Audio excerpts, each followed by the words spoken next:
Assalamualaikum warahmatullahi wabarakatuh. Saya Hodijah Makarim. Topik kita kali ini adalah contoh kalimat positif kuesioner kuantitatif. Saya ulangi ya.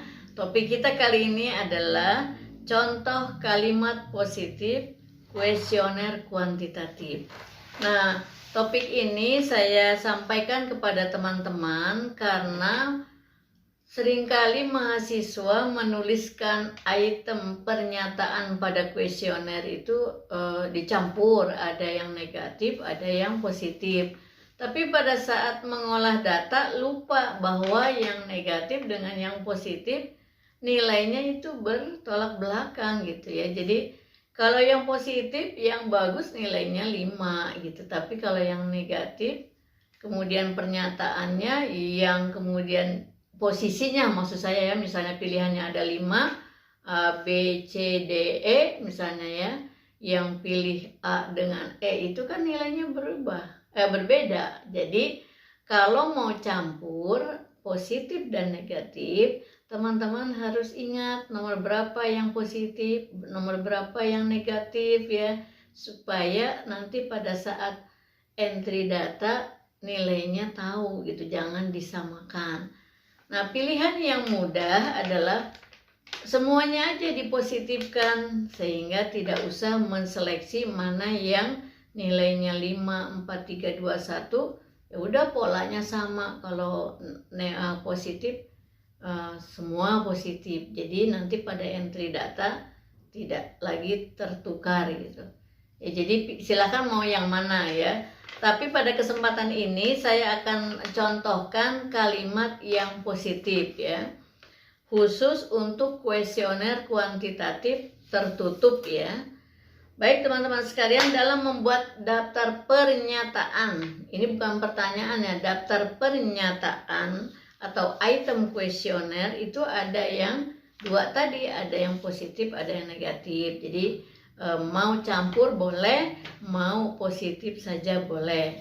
Nah, kalau yang positif, kuesionernya ini mau kuanti mau kuali sama aja. Jadi kalau semua dipositifkan gitu supaya enak, si respondennya tidak menerima pernyataan yang negatif, atau kalau kualitatif dalam panduan wawancara tidak juga menyatakan atau pertanyaan yang negatif, semuanya positif. Jadi enak diterima oleh respondennya. Nah, kalau kualitatif kan kuesionernya itu terbuka. Kalau kuantitatif kuesionernya tertutup karena sudah ada pilihan jawabannya. Nah, kali ini saya akan berikan contoh-contoh kalimat berupa pernyataan positif ya untuk kuesioner tertutup kuantitatif. Jadi teman-teman yang menggunakan pendekatan kuantitatif ini contohnya ya. Nah, sekarang sebelum sampai ke contohnya, perlu saya sampaikan juga kalimat positif itu adalah kalimat yang memberitahu sesuatu itu demikian ya, sesuatu itu demikian. Jadi kalau yang negatif berarti memberikan satu pernyataan segala sesuatu itu tidak terjadi demikian gitu, jadi kebalikannya gitu ya. Nah, itu yang negatif. Nah, contohnya kalau misalnya di dalam penggunaan kosakata yang negatif itu menggunakan kosakata tidak, kemudian tidak ada, bukan, dan sejenisnya itu. Sedangkan di dalam kalimat positif semua kosakata tadi tidak digunakan. Contohnya, misalnya saya belum paham informasi itu. Itu kan ada kosakata belum, berarti itu negatif. Kalau dipositifkan, saya paham tentang informasi itu. Nah, gitu ya. Jadi contohnya seperti itu. Jadi kalau kita lihat pada kalimat positif, pernyataan yang memberi informasi ya. Jadi sebuah pernyataan yang memberi informasi seperti itu. Nah, kalau kita lihat beberapa contoh ya.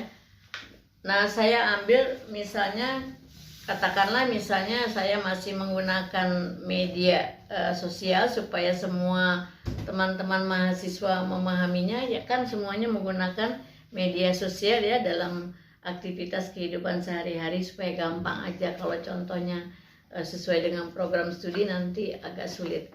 Ini yang gampang aja supaya semua paham. Tidak terlalu banyak saya contohkan ya, ini kalimat yang bentuknya pernyataan positif dari variabel media sosial ya. Contoh nomor 1, YouTube adalah media sosial yang diakses setiap hari. Memberitahu ya. 2, media sosial membuat saya dekat dengan banyak orang. Nanti tinggal tuh apa selalu, setuju, apa pilihannya. Yang ketiga, saya mengakses media sosial untuk mendapatkan informasi terkini. Ya. Contoh yang keempat, saya membuka akun media sosial untuk kegiatan belajar. Pernyataan. Yang berikutnya, saya menonton video terkait materi sekolah di YouTube. Ya, mungkin belajar dan mahasiswa ini. Kemudian saya menonton video eksperimen di YouTube. Ya. Berikut, saya membuka akun media sosial untuk hiburan. Yang terakhir, saya menonton video hiburan di YouTube. Nah, itu untuk variabel X-nya ya. Nanti kalau misalnya kalau variabel X-nya semuanya positif, maka pada variabel Y-nya juga semuanya positif. Kalau teman-teman membuat pernyataan 2 di variabel X ada positif dan negatif, maka di variabel Y-nya juga digabung, ada positifnya, ada negatifnya. Ya. Sedangkan pada contoh ini saya sampaikan Y-nya juga semuanya positif seperti variabel X-nya. Saya contohkan gak banyak-banyak, 5 aja ya. Ini kaitannya dengan hubungannya kesadaran beragama. 1, orang tua saya menanamkan sikap keagamaan sejak kecil. Pemberitahuan ya, pernyataan. Yang kedua, saya diajarkan pendidikan agama sejak kecil. Yang ketiga, saya melaksanakan sholat tepat waktu.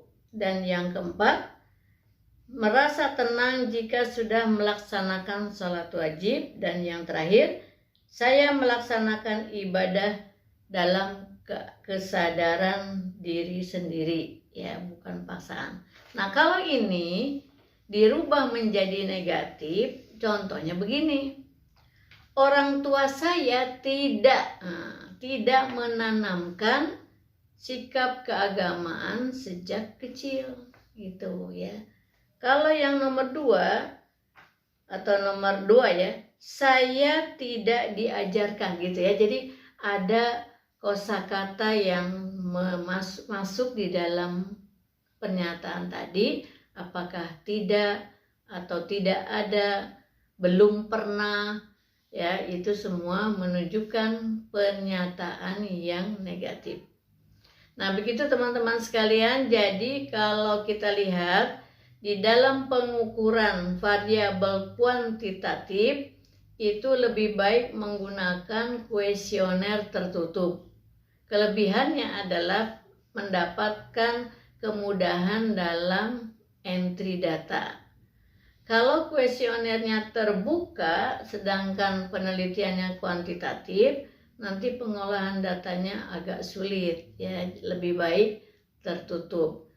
Kalau misalnya ada suatu hal yang perlu dijelaskan, berarti menggunakan kuesioner gabungan.